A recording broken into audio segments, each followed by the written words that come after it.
আবার বলবে, ও ফেরেশতারা আমার বান্দা কি আমার জান্নাত দেখছে? বলবে না মালিক, আপনার বান্দা আপনার জান্নাত দেখে নাই রে মালিক। বলবে, ও ফেরেশতারা আমার বান্দা কি আমার জাহান্নাম দেখছে? আল্লাহ তাআলা বলবে না না। ফেরেশতারা বলবে না না মালিক, আপনার জাহান্নামও দেখে নাই। আল্লাহ তাআলা বলবে, ফেরেশতারা রে, তারপর দেখ আমার বান্দা জান্নাতের আশায় ওই মাদ্রাসার মধ্যে, ওই কনকনে ঠান্ডার মধ্যে কারো কাছে টাকার জন্য নয়, পয়সার জন্য নয়, খাবারের জন্য নয়, সম্মান ইজ্জতমান সম্মানের জন্য নয়, আমার বান্দা আমার প্রেমে মশগুল হয়ে, আমার কোরআনে রঙিন হয়ে, আমার ভয়ে ভীত হয়ে আমার বান্দারা ওই মজমা থেকে যখন আল্লাহ আল্লাহ আল্লাহ আল্লাহ বলে ডাক দেয়, আমার বান্দার আল্লাহ ডাকটা আমার কুদ্দুতি অন্তরের মধ্যে লেগে যায়। আমি আমার বান্দার আল্লাহ ডাকটা চাওয়ার জন্য কিছু কিছু সময় বান্দাকে বিপদ দেয়, কিছু কিছু সময় বান্দাকে পেরেশানি দেই, কিছু কিছু সময় বান্দার কাছ থেকে পরীক্ষা নেই। ও মুসলমান, এটা বুঝার জন্য ছোট্ট করে আপনাদেরকে বলি, আমাদের বাড়ির মধ্যে দেখা যায় আমরা অনেকেই ছোট বাচ্চাদেরকে নিয়ে খেলতে পছন্দ করি। কথা বলেন, ছোট বাচ্চা নিয়ে খেলতে পছন্দ করি।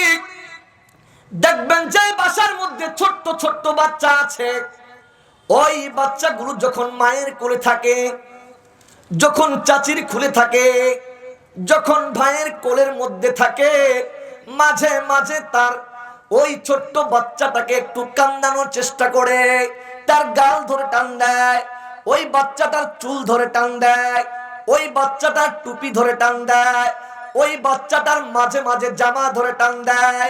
দেখা যায় বাচ্চাটাকে চুল ধরে টান দেওয়ার কারণ হলো বাচ্চাটাকে কান্না করানোর উদ্দেশ্য রে ভাই।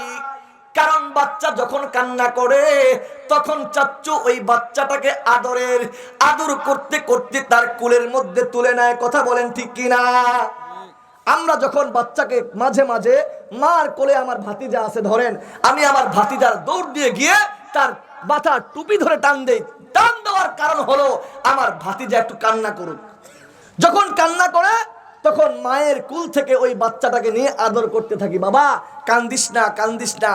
এক পর্যায়ে যখন ভাতিজার কান্না শেষ হয় না, কান্না থামে না, তখন কি করি জানেন? তখন আমরা বাজার থেকে দোকান থেকে মিষ্টি কিনে দেই, বাজার থেকে দোকান থেকে আমরা চকলেট কিনে দেই। তারপরে ওই আমার ভাতিজা ওই চকলেট খায় আর কান্না থেমে যায়। কথা বলেন ঠিক কিনা? এইটা এমনি এমনি বলি নাই। বান্দা যখন আল্লাহকে বলে যায়, মাঝে মাঝে আল্লাহ তাআলা বান্দাকে পেরেশানি দেয়, মাঝে মাঝে বান্দাকে আল্লাহ তাআলা ছোট ছোট বিপদ দেয়, মাঝে মাঝে আল্লাহ তাআলা বান্দাকে কষ্ট দেয়, অভাব দেয়, অনাটন দেয়, ক্ষয় ক্ষতি দেয়। কারণ কি জানো রে?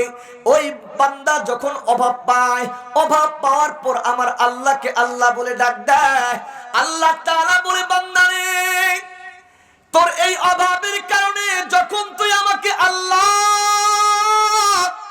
আল্লাহ বলে ডাক দেয়, তোর আল্লাহ ডাকটা আমার কাছে এত পছন্দ হয়ে যায়, আমি আমার ফেরেশতাদেরকে ডেকে বলি, ফেরেশতারা রে, আমার বান্দা কেন আল্লাহ বলে ডাক দেয়? ফেরেশতারা বলে, মালিক আপনার বান্দা বিপদের মধ্যে আছে। আল্লাহ তাআলা বলেন, যেই বান্দা বিপদ থাকা সত্ত্বেও আমার কাছে শুকর আদায় করে আমাকে আল্লাহ বলে ডাক দেয়, আমি আমার বান্দার ওই আল্লাহ ডাকের বিনিময়ে বান্দার বিপদ দূর করে দিলাম, আমার বান্দাকে আমার রহমতের চাদর দ্বারা আবৃত করে নিলাম, বেষ্টন করে নিলাম। কোন সুবহানাল্লাহ। এই মাদ্রাসা কেমন মাদ্রাসা?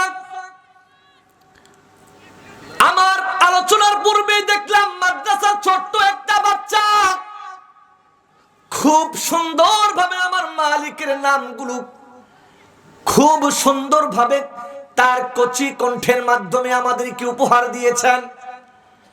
আল্লাহর হাবিব পয়গম্বর বিশ্বনবী বলেন, ইন্না লিল্লাহি তাআলা 99 ইসমান মান আহসাহা দাখালাল জান্নাহ।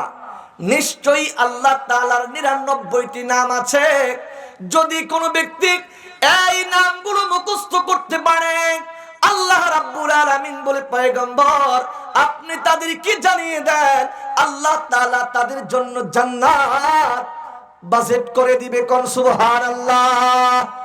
আল্লাহর হাবিব পয়গম্বর বলেছেন, আল্লাহর নাম যার সিনার মধ্যে থাকবে ওই ব্যক্তিটা জান্নাতি হবে। আমাদের প্রত্যেকটা মাদ্রাসার মধ্যে এই যে আজকে দারুল কুরআন নুরানী হাফিজিয়া কওমি মাদ্রাসার ছোট্ট একটা বন্ধু আপনাদের সামনে আল্লাহর নামগুলো খুব সুন্দর করে উপস্থাপন করেছে। আল্লাহর রাসূল বলেছেন ওই ব্যক্তির জন্য জান্নাত। যে ব্যক্তি আল্লাহর নামগুলো মুখস্থ করতে পারবে, শুধু একটা নয়, হাজার হাজার বাচ্চা, লক্ষ লক্ষ মাদ্রাসার তালিবুল ইলম আল্লাহর নামগুলো তার সিনার মধ্যে সংরক্ষণ করে রাখছে। জোরে জোরে বলেন সুবহানাল্লাহ। আল্লাহর রাসূলের হাদিস মোতাবেক শুধু তাই না, আল্লাহর রাসূল বলেছেন দুনিয়ার মধ্যে সবচেয়ে উত্তম ওই ব্যক্তি যে কোরআন পড়ে আর মানুষকে কোরআন পড়ায়। দুনিয়ার মধ্যে সবচেয়ে উত্তম কে? ওই ব্যক্তি যে কোরআন পড়ে এবং মানুষকে কোরআন পড়ায়। একটু খেয়াল করে দেখেন যে ছোট্ট বাচ্চাটা আপনাদের সামনে আল্লাহ তাআলা 99টি নাম বলছে। এই নামগুলো মুখস্থ করা আল্লাহ প্রদত্ত মনে করি, কারণ রাসূলের হাদিস যারা মুখস্থ করতে পারবে তারা জান্নাতে যাবে। শুধু একটাই না, মাদ্রাসার বাচ্চাদেরকে ডাক দেন, সবাই বলবে, দেখেন তোতা পাখির মতো বলবে, হুয়াল্লাহুল্লাযী লা ইলাহা ইল্লাহু আর রহমানুর রহিমুল মালিকুল কুদ্দুসুস সালাম আল মুমিনুল মুহাইমিনুল আজিজুল জব্বারুল মুতাকাব্বির আল খালিকুল বারিউল মুসাউবিরুল গফফারুল কাহ্হারুল ওয়াহ্হাব আর রাজ্জাকুল ফাত্তাহুল আলিমুল কাবিদুল বাসিত আল খাফিদুর রাফিউল মুইজ্জুল মুযিল্লুস সামি' আল বাসিরুল হাকামুল আদলুল লাতীফুল খবীর আল হালিমুল আযীমুল গফুরুশ শাকুরুল আলী আল কাবীরুল হাফিজুল মুকীতুল হাসিবুল জালিল আল কারীমুর রাকিবুল মুজিবুল ওয়াসিউল হাকীম আল ওয়াদুদুল মাজিদুল বাঈসুশ শাহীদুল হাক্কুল ওয়াকিল আল কাওয়িয়ুল মাতিনুল ওয়ালিয়ুল হামিদুল মুহসিল মুবদি আল মুঈদুল মুহয়িল মুমীতুল হাইয়ুল কাইয়্যুমুল ওয়াজিদ আল মাজিদুল ওয়াহিদুল আহাদুস সামাদুল কাদিরুল মুকতাদির আল মুকদ্দিমুল মুআখিরুল আউয়ালুল আখিরুজ যাহিরুল বাতিন আল ওয়ালিল মুতাআলিল বাররুত তাওয়াবুল মুনতাকিমুল আফু আর রাউফু মালিকুল মুলকি যুল জালালি ওয়াল ইকরাম আল মুকসিতুল জামিউল গনিয়ুল মুগনিল মানি' আদ-দাররুন নাফিউন নূরুল হাদিল বাদি আল বাকিল ওয়ারিসুর রশিদুস সবুর। জোরে জোরে বলেন আল্লাহু আকবার। আমিও তো মাদ্রাসায় পড়া অবস্থায়, তালিবুল ইলম থাকা অবস্থায়, ছাত্র অবস্থায় এই আল্লাহ তাআলার নামগুলো মুখস্থ করছি। শুধু আমি না, আলেমদের কাছে জানতে চান সমস্ত আলেমরা, অধিকাংশ আলেমরাই আল্লাহ তাআলার নামগুলো সুন্দর করে আপনাদের সামনে উপস্থাপন করতে পারবে। এটাই তো মাদ্রাসার শান। শুধু তাই নয়, আপনাদের কাছে ছোট্ট একটা एग्जांपल দিতে চাই। মাদ্রাসায় পড়লে আল্লাহ তাআলা কিয়ামতের দিন ওই হাফেজকে ডাক দিবে, ও হাফেজে কোরআন, আমার কালামকে তুমি সংরক্ষণ করেছো, আজকে তুমি কি চাও? আল্লাহ রাব্বুল আলামিন এক পর্যায়ে বলবে, হাফেজ যাও যাও তোমার পরিবারের পরিজনের কাছে যাও, দেখো কোন মানুষগুলো জাহান্নামে চলে গেছে। ওই হাফেজে কোরআন প্রথম দেখবে আমার মা কোথায় আছে। জাহান্নামে যদি মা থাকে, জাহান্নাম থেকে মাকে উত্তোলন করবে। আল্লাহ তাআলা বলবে, যাও আজকে তোমার মাকে জান্নাতে বানানোর অনুমতি দিয়ে দিলাম। ওই হাফেজ মার কাছে যাইয়া বলবে, মা দুনিয়ার মধ্যে মাদ্রাসায় পড়াইছেন, মাদ্রাসায় পড়াইয়া ঠকেন নাই গো মা। ও মা, মাদ্রাসায় যদি না পড়াইতেন, আল্লাহ তাআলার হুকুম মোতাবেক আজকে আপনাকে জাহান্নাম থেকে জান্নাতে নেওয়ার পারমিশন পাইতাম না। ওই হাফেজ যাবে জাহান্নামের মধ্যে ঢুকে যাবে, জাহান্নামের মধ্যে গিয়ে দেখবে বাবা জাহান্নামের আগুনের মধ্যে আছে, আগুনের মধ্যে আছে, যাইয়া বাবার কাছে বলবে, আব্বা জান, ও বাবা, দুনিয়ার মধ্যে কত বাবা তার সন্তানকে ম্যাজিস্ট্রেট বানাইছে, দুনিয়ার মধ্যে কত বাবা তার সন্তানকে সেনাবাহিনী বানাইছে, দুনিয়ার মধ্যে কত সন্তান, কত বাবা তার সন্তানকে ইঞ্জিনিয়ার বানাইছে। ও বাবা, আপনাকে কিছু দিতে পারি না আব্বা গো, আজকে আপনাকে আল্লাহর কঠিন জাহান্নামের আগুন থেকে মাফ করার অনুমতি দিয়েছে গো আব্বা জান। সঙ্গে সঙ্গে তার বাবাকে জাহান্নাম থেকে উত্তোলন করে জান্নাতের মধ্যে নিয়ে যাবে। শুধু মা বাবা নয়, দৌড় দিয়ে যাবে জাহান্নামের মধ্যে, দেখবে দাদা জাহান্নামের মধ্যে আছে, দাদাকে জাহান্নাম থেকে উত্তোলন করবে, জান্নাতের মধ্যে নিয়ে যাবে, দাদিকে নিয়ে যাবে, নানাকে নিয়ে যাবে, নানিকে নিয়ে যাবে। শুধু হাফেজ হলে বলবে, হাফেজ যাও যাও, তোমার পরিবার পরিজন থেকে, তোমার পরিবর্গ থেকে যে সমস্ত মানুষেরা জাহান্নামে চলে গেছে তাদেরকে জাহান্নাম থেকে উত্তোলন করো, জাহান্নাম থেকে উত্তোলন কইরা আল্লাহর জান্নাতের মধ্যে নিয়ে যাও। আর যদি আলেম হয়, আল্লাহ তাআলা ডাক দিয়ে বলে, নবী গো, আলেম কি জানিয়ে দেন। ওই আলেম বলবে, আল্লাহ দুনিয়ার মধ্যে কষ্ট করে আপনার শরীয়তের শিক্ষা অর্জন করেছি, দ্বীনের শিক্ষা, ওহীর শিক্ষা, আসমানী শিক্ষা, কুরআন ও হাদিসের ইলম আমার সিনার মধ্যে সংরক্ষণ করেছি। আল্লাহ তাআলা বলবেন, ও আলেম যাও যাও, তোমার পরিবার পরিবর্গ থেকে যাকে ইচ্ছা তাকেই তুমি জান্নাতে নিয়ে যাও, যাকে ইচ্ছা তাকেই তুমি জান্নাতে নেওয়ার পরে পারমিশন তোমাকে আমি আল্লাহ এই মুহূর্তে দান করলাম। আলেম দৌড় দিয়ে জাহান্নামের মধ্যে ঢুকবে। জাহান্নাম থেকে বাবা মা আপনজন দাদা দাদি ইচ্ছা মতো যাকে টাকা দিয়ে পয়সা দিয়ে আজকে এই দারুল কুরআন মাদ্রাসার মধ্যে যে সমস্ত আল্লাহর বান্দারা মাদ্রাসার জন্য, মসজিদের জন্য, পড়ালেখার জন্য, ছাত্রদের জন্য টাকা পয়সা দিয়ে যারা সহযোগিতা করবে, ওই সমস্ত ব্যক্তিদেরকে জাহান্নাম থেকে উত্তোলন করবে। মাদ্রাসায় যারা পড়ছে তাদের সম্মান ইজ্জত আল্লাহ যুগে যুগে বাড়িয়ে দিয়েছেন। মাদ্রাসা, আল্লাহর হাবিব বলেছেন, মাদ্রাসাতু বাইতি, মাদ্রাসা হলো আমি রাসূলের ঘর, মাদ্রাসা আমার নবীর ঘর। মসজিদু বাইতুল্লাহ, মসজিদ আমার আল্লাহর ঘর, মাদ্রাসা আমার নবীর ঘর, নবীর ঘর, আর মসজিদ আমার আল্লাহর ঘর, মসজিদ আল্লাহর ঘর। আল্লাহর হাবিব পয়গম্বর বলেন, মান বানা লিল্লাহি মসজিদান বানাল্লাহু লাহু বাইতান ফিল জান্নাহ। আল্লাহর হাবিব বিশ্ব নবী পয়গম্বর, দু জাহানের বাদশা নবী, দয়ার নবী, মায়ার নবী আমার ডাক দিয়ে বলেন, দুনিয়ার মানুষ, যদি কোনো ব্যক্তি মাদ্রাসানির মসজিদ নির্মাণ করে, আল্লাহ তাআলা ওই ব্যক্তির জন্য জান্নাতের মধ্যে আল্লাহ তাআলা বালাখানা তৈরি করে। সুবহানাল্লাহ। যদি কোনো ব্যক্তি মাদ্রাসা বানায়, একটা কথা স্পষ্ট মনে রাখবেন, কিয়ামতের দিনে সমস্ত কিছু চূর্ণ বিচূর্ণ হয়ে যাবে, দুনিয়ার অস্তিত্ব বিলীন হয়ে যাবে, মহাপ্রলয় ঘটবে। কিন্তু আল্লাহ তাআলা ওই দিন, কিয়ামতের দিন মাদ্রাসাগুলি ধ্বংস হবে না, মসজিদগুলো ধ্বংস হবে না, মাদ্রাসা মসজিদগুলি আল্লাহর আরশ পৌঁছে যাবে, আল্লাহর জান্নাতের মধ্যে পৌঁছে যাবে। কোন সুবহানাল্লাহ। এই মসজিদের মধ্যে যদি আপনি টাকা দেন, পয়সা দেন, ঈদ দেন, আপনি যদি মাদ্রাসার জন্য, মসজিদের জন্য রাত দেন, আল্লাহর কসম করে বলি, এই রাত, এই ঈদ সরাসরি আল্লাহর জান্নাতের মধ্যে পৌঁছে যাবে। আর কিয়ামতের দিন আল্লাহর কাছে সাক্ষ্য দিবে, ও আল্লাহ, আপনার বান্দা কিন্তু আমাকে দান করেছে, আপনার ঘর নির্মাণ করেছে। আল্লাহ গো, আপনার বান্দাকে যদি জাহান্নামে দেন, আমি মসজিদকেও আপনি জাহান্নামে দেন। আল্লাহ গো, আপনার বান্দাকে যদি আপনি জাহান্নামে দেন, আমি মাদ্রাসাকেও আপনি জাহান্নামে দেন। আল্লাহ তাআলা বলবে, ও মাদ্রাসা, ও মসজিদ, আমি আল্লাহ তাআলা তোমাকে তো ধ্বংসের জন্য বানাই নাই। ধ্বংসের জন্য বানাইলেই তো ওই ইসরাফিল যখন সিংহায় ফুঁক দিয়েছিল, ইসরাফিলের সিংহায় ফুঁক দেওয়ার সাথে সাথে মহাপ্রলয়ের আবির্ভূত হয়েছিল, দুনিয়া চূর্ণ বিচূর্ণ হয়েছিল। আমি তো চাইলে তখনই তোমাকে ধ্বংস করতে পারতাম। আজকে তোমাদেরকে সুপারিশের জন্য আমি আল্লাহ তাআলা আজকে জান্নাতের মধ্যে উঠিয়ে নিয়েছি।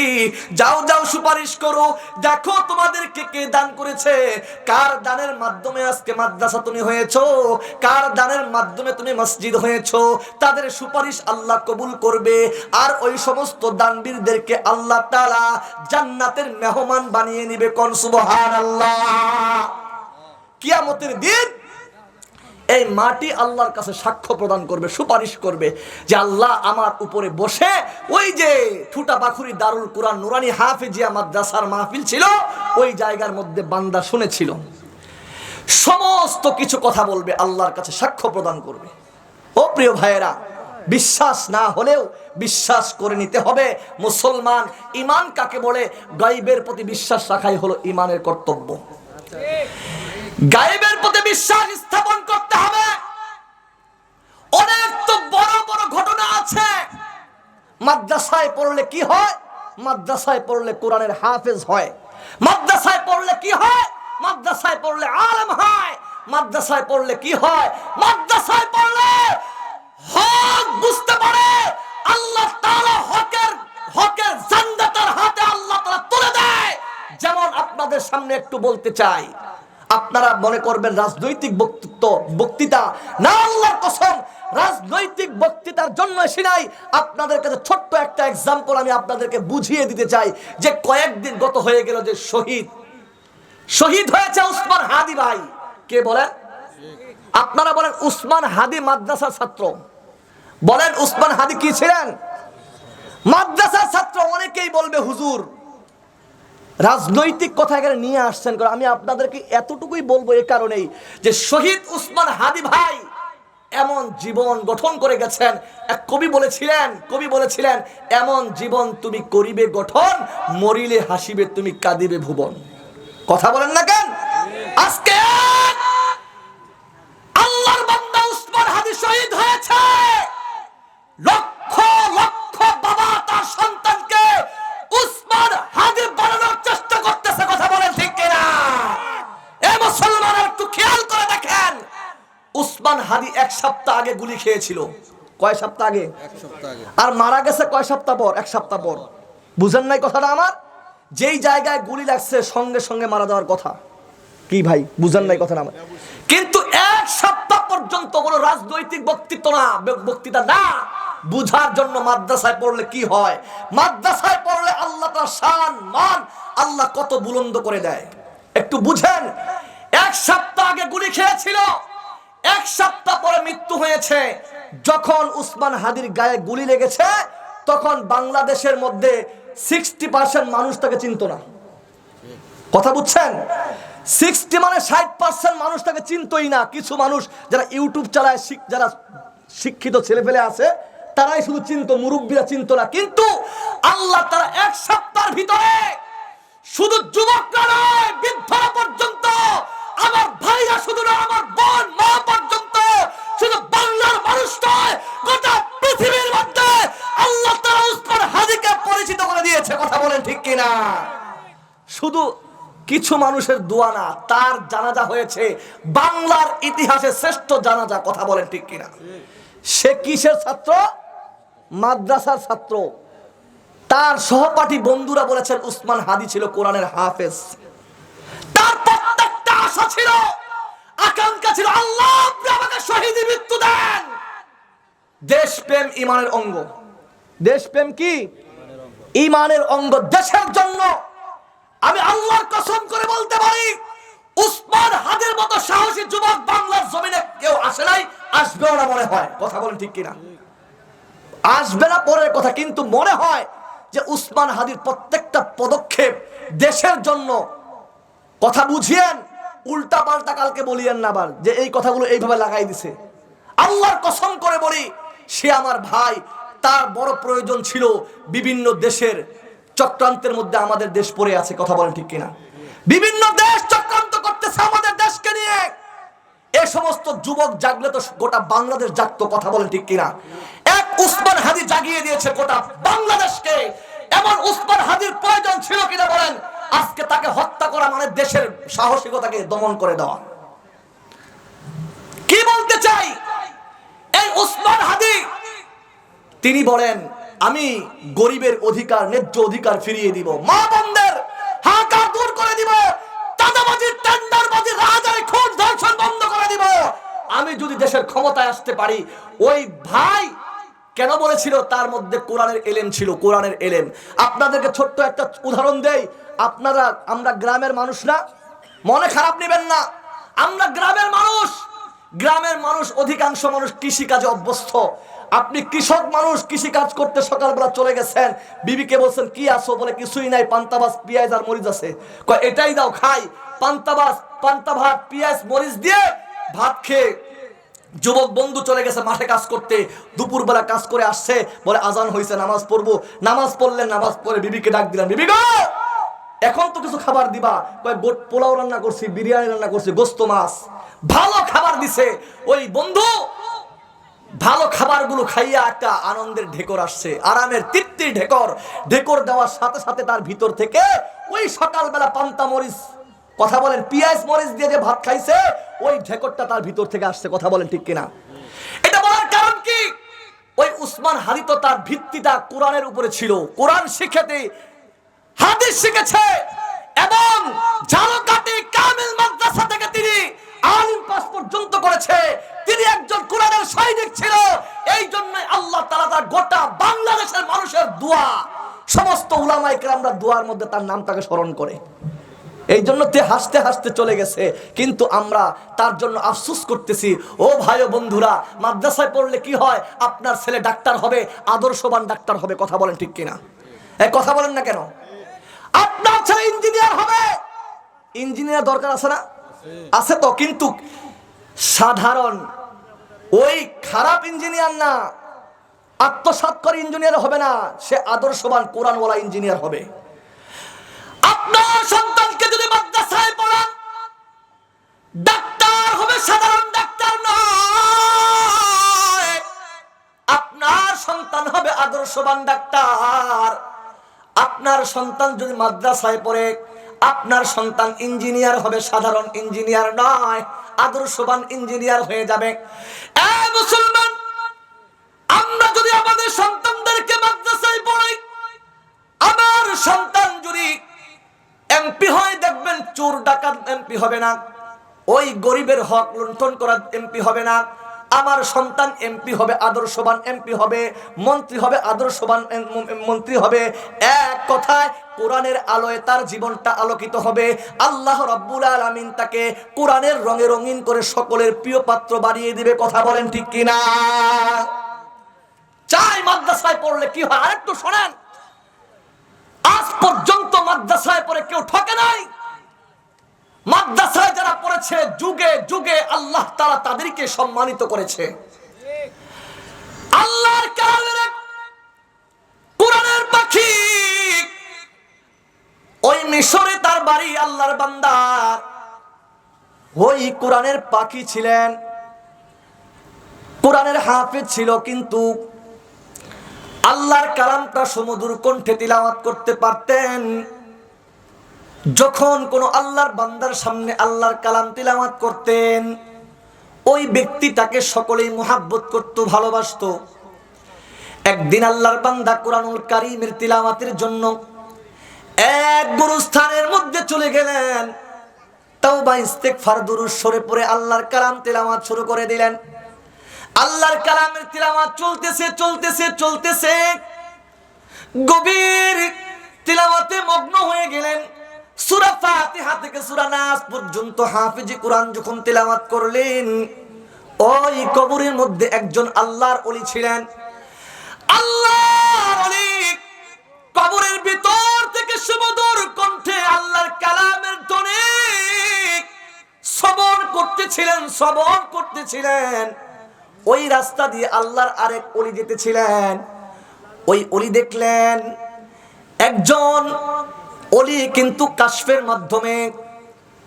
মাধ্যমে জানতে পারলেন যে এই গোরস্থানের মধ্যে আল্লাহর একজন অলি শুয়ে আছে, এই কবরের মধ্যে আল্লাহর অলি শুয়ে আছে। আল্লাহর অলি কবরের মধ্যে ছটফট করতেছে। জিজ্ঞাসা করা হলো, কাশফের মাধ্যমে তার কাছে জানতে চাওয়া হলো তোমার কবরের অস্থিরতা কেন? ডাক দিয়ে বলতেছে, ও আল্লাহর বান্দা, আমার কবরের পাশে এমন একজন আল্লাহর কোরআনের পাখি এসেছিল যে তার সুমধুর কণ্ঠে আল্লাহর কালামটা তেলাওয়াত করেছিল। আমি যখন তার তেলাওয়াত শুনতেছিলাম আমার দিলটা ঠান্ডা হয়ে গেছে, কিন্তু যখন দেখলাম ওই যুবকটা আল্লাহর কালাম তেলাওয়াত করে চলে গেল, তখন থেকে আমার অস্থিরতা কমতেছে না।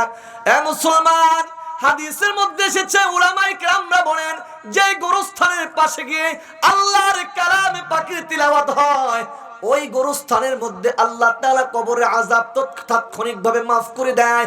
আল্লাহর কালামের কত পাওয়ার! আল্লাহর কালাম পয়রা যদি কোনো ব্যক্তি, কোন অসুস্থ ব্যক্তির গায়ের মধ্যে ফু দেয়, আল্লাহ তাআলা তার অসুস্থ থেকে শিফা দান করে দেয়। এই কালাম পয়রা যদি কোনো ব্যক্তি জাদু টোনায় আক্রান্ত ব্যক্তির কাছে যদি ফু দেয়, আল্লাহ তাআলা ওই ব্যক্তির জাদু টোনাকে আল্লাহ তাআলা দুরীসাত করে দেয়। এই কালামের কত পাওয়ার!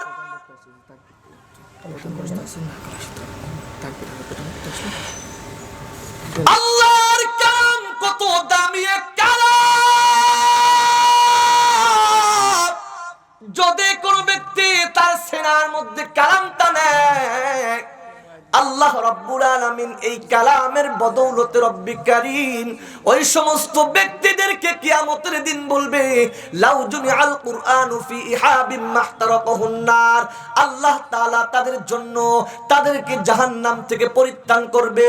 নারায়ে তাকবীর, লিল্লাহ তাকবীর, লিল্লাহ। প্রধান বক্তার আগমন, শুভেচ্ছা স্বাগত। টোটাবাকুড়ির পক্ষ থেকে লাল গোলাপ শুভেচ্ছা, মাদ্রাসার পক্ষ থেকে লাল গোলাপ শুভেচ্ছা, এলাকাবাসীর পক্ষ থেকে লাল গোলাপ শুভেচ্ছা, কমিটির পক্ষ থেকে লাল গোলাপ শুভেচ্ছা। লিল্লাহ তাকবীর, আল্লাহু আকবার। মারহাবান তয়্যিবান মুবারাকান ফীহি। আল্লাহ রাব্বুল আলামিন আমাদেরকে এতক্ষণ পর্যন্ত